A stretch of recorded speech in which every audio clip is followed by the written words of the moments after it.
Say, Manita. Let's go.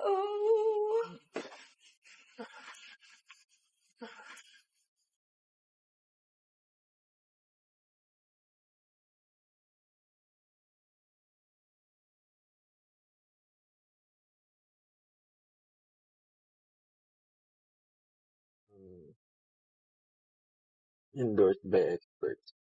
Gamitin natin 'to. Pwede ba? Robust. Okay lang naman sa akin. FDA approved pa.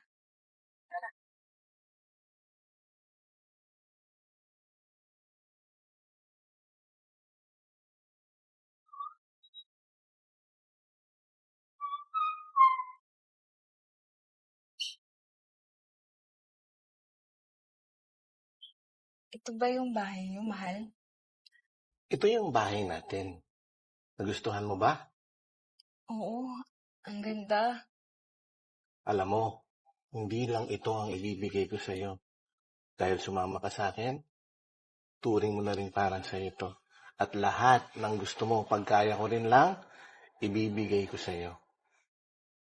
Salamat, mahal ah. Promise. Papasayahin kita araw-araw. Salamat. Anak ko. Ian. Gising ka na pala. Mabuti naman at bumaba ka na. Papakilala ko sa iyo yung girlfriend ko na magiging stepmother mo na rin. Ba't gaganyan-ganyan ka? Papakilala ko sa iyo itong si Aimee, ang magiging stepmother mo. Dito na siya titira simula ngayon. Hindi ba, mahal? Si Ian siya, di ba? Oo. Anak ko Ay. yan. Oh. Ito ba? Parang nabigla ka pa. Ang bihira ka. Hamon na nga siya. Ika na, akit tayo sa taas para makapagbihis ka na rin. Sige. Sige. Relax ka lang.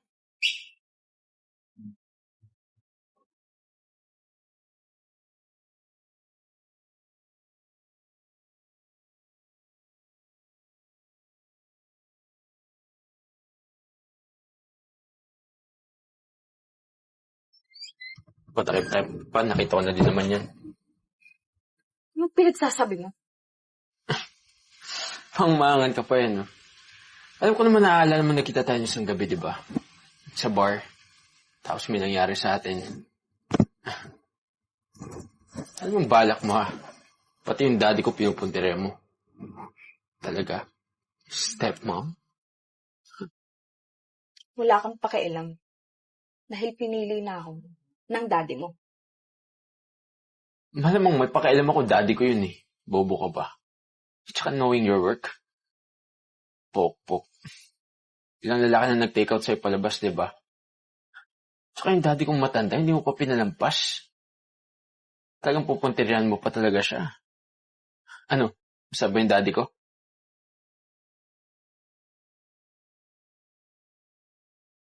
Wala kang alam sa buhay ko. At wala kang karapatan magdesisyon para sa akin. Baka nakakalimutan mo. Hindi tayo magkakilala. At wala ka rin karapatan husgahan ako kung ito yung pinili kong trabaho.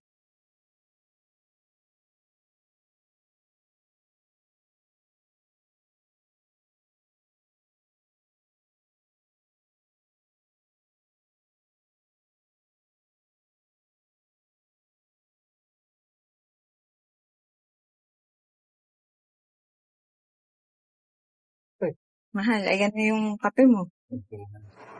Sipsip talaga ng asawa ko. Siyempre naman, alam mo naman, yan ang trabaho ko eh, alagaan ka. Thank you. Salamat sa'yo. Hindi na po kamali sa'yo.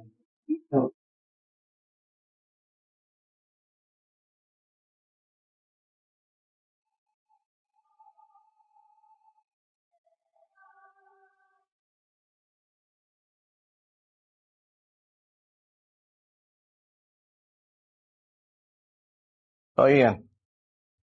Raise mo na si Daddy, ha? So, if ever may kailangan ka sa tita Aimee mo, sabi ka lang sa kanya, ha? Sige po, daddy. Ingat po kayo, ha? Okay na.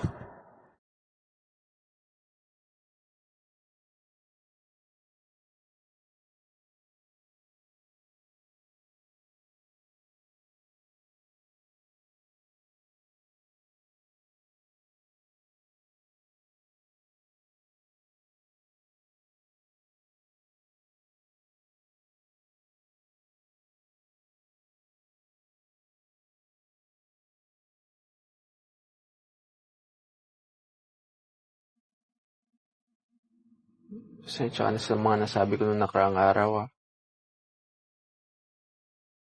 Okay lang yun. Sanay naman akong hinuhusgahan. Masaya ka ba sa ginagawa mo? Wala naman akong choice. Ang dami kang choice kung gugustuhin mo. Sa mga kagaya naming mahirap, konti lang yung options namin. At ako, ito lang yung alam kong solusyon para mabuhay ako. Ano? Yung benta mo yung sarili mo kahit kaninong lalaki. Oo, kumikita ka nga ng pera. Pero ang tanong, gusto mo ba yung ginagawa mo? Yan ba yung totoong nararamdaman mo? Ganyan naman yung buhay eh. Hindi naman porkit gusto mo, makukuha mo. Hindi rin naman ako nakapagtapos ng pag-aaral. Kaya ito lang yung alam kong gawin. At tingin ko, dito na rin ako tatanda. Kaya ako sumama sa daddy ko. Dahil sa pera.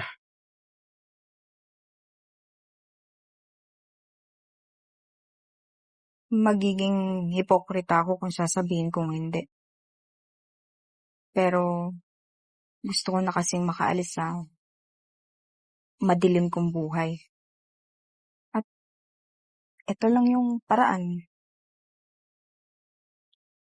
Di mo naman kailangang ipilit kung wala talaga eh. Focus sa taong mahal mo. Amy, alam ko naman hindi bilang ano yung tingin mo sa akin eh.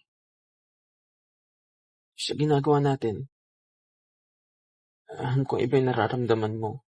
Ganun din ako sa'yo. Unang kita ko pa lang sa'yo, alam ko na ikaw yung babaeng mamahalin ko.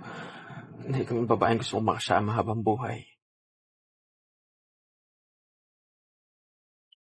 Hindi mo alam yung sinasabi mo.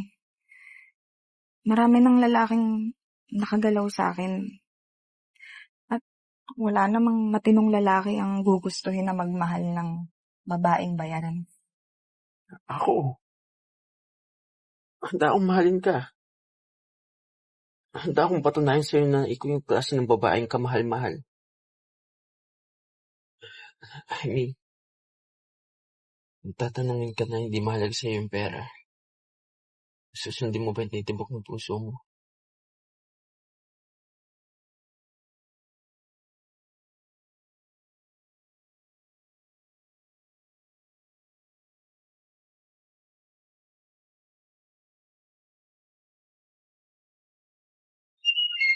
Mahal!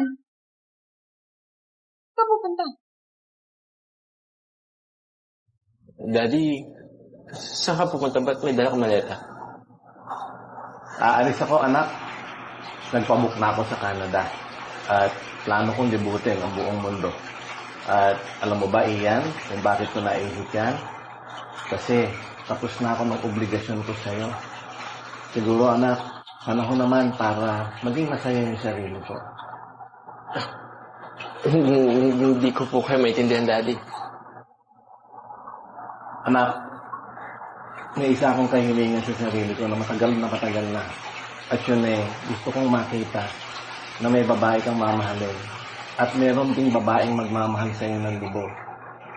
At nakita ko, si Amy pa lang kasagutan sa kahilingan ko. Mahal, hindi ka namin maintindihan. Amy, narinig ko yung pag-uusap ninyong dalawa kagabi. Gusto kong samantalayin ang pagkakataon na to para magpasalamat ako sa iyo, Amy.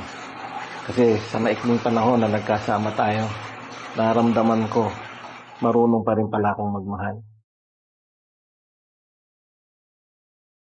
Mahal, sorry. Daddy, Don't say sorry, anak. Okay lang si Daddy. Alam mo, anak, alam ko, tinamaan ka ng gusto kay Amy. At di mo alam, anak, very, very proud ako sa'yo. Kasi itinakita mo sa akin kung paano ka rumispeto ng babae at kung paano ka naging responsable. Alam ko, anak, magiging masaya kayong dalawa. Kaya, inapaubaya ko na sa'yo si Ami.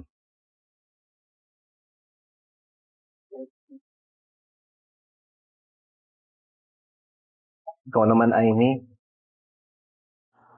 huwag mo sayangin yung pagkakataon na may lumapit na sa'yo yung lalaki na mahal ka at tanggap kung sino ka. At huwag mo na siyang pakawalan. Alam ko, mahal ka ni Ian.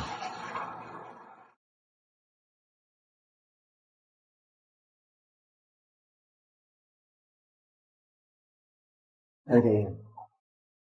Dad, Tandaan nyo, mahal ko kayong dalawa, ha? Huwag niyong hayaan na kontrolin kayo ng pera. At yung emosyon niyo sa isa't isa, huwag niyong pigilan. Bayaan niyo umusbong yung pagmamahalan niyo. At hindi masaya na kayo.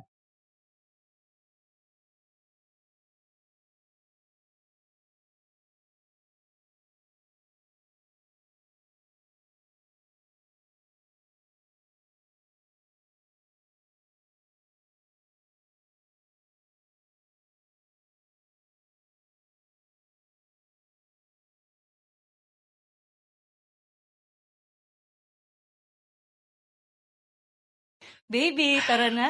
Let's go. Hindi ka nawa? Kanina pa. Tagal mo. Naglalaway ka na. Oh, wait lang. Huwag natin kalimutan yung secret weapon mo. Nga. Diba? Sige. Dali, Hintayin mo ako, ha? Oh, tagal pa niyan.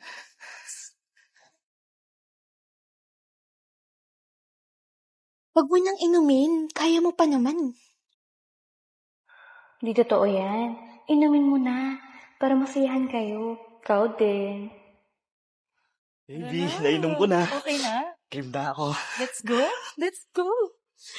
Robust. Subok na. Effective talaga. Astig to.